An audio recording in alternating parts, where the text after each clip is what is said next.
We got our one and only 7:45 game. We got South Alabama, who's 2-2. Trump number 14, LSU, who's 3-1. LSU favored by 20.5 points on the SEC Network. Gio Lopez had gone 57-92, thrown for 843 yards, 9 touchdowns, 0 interceptions. Fluff Bothwell, great name, by the way, had 37 carries for 359 yards and 6 touchdowns. And Jamal Pritchett had 26 catches for 355 yards and 4 touchdowns. Garrett Nussmeier has gone 113-160, thrown for 1,247 yards, 13 touchdowns, 2 interceptions. Josh Williams had 36 carries for 134 yards and 2 touchdowns. And Aaron Anderson has had 21 catches for 298 yards and a touchdown. And I don't know what to think of these two football teams. And we'll start with South Alabama. They started the season 0-2, and they looked bad. But these last 2 games, the offense has been borderline unstoppable. And I understand App State's probably not what it's used to being in the Sun Belt, and they beat Northwestern State by, they scored 87 in that game. But damn, this offense has been borderline unstoppable. And I'm interested to see, they're going against an SEC defense, but arguably maybe the weakest SEC defense. LSU defense has been extraordinarily awful this year. And I mean, it's kind of what you come to expect from LSU for the past couple of years, which is insane to say, but LSU has been really bad defensively the past couple of years. And honestly, the trend continues here. They have been so bad defensively, and they are very, very lucky to be 3-1. They needed help from the refs and a quarterback injury to make it past South Carolina. LSU is not a great football team.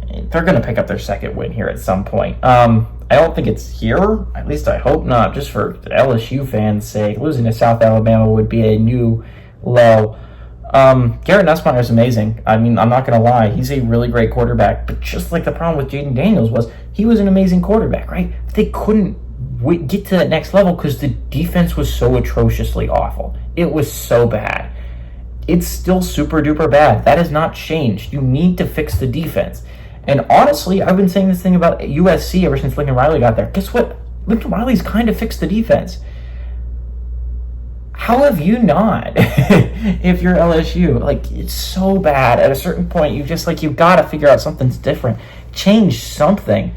Again, I don't think LSU's that great of a football team. I think they weirdly keep this one pretty close. South Alabama has an offense, and that's the problem.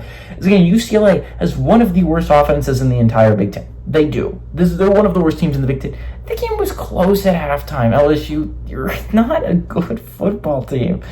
And I can't wait to stop talking about LSU because they make me so frustrated. The fact that I'm still talking about the fact that they're a top 25 team, and I think there's a lot of teams out there that are not top 25 football teams that LSU is taking the spot of, and that they deserve it more. Washington State has been phenomenal through 4 weeks and have looked 10,000 times better than LSU.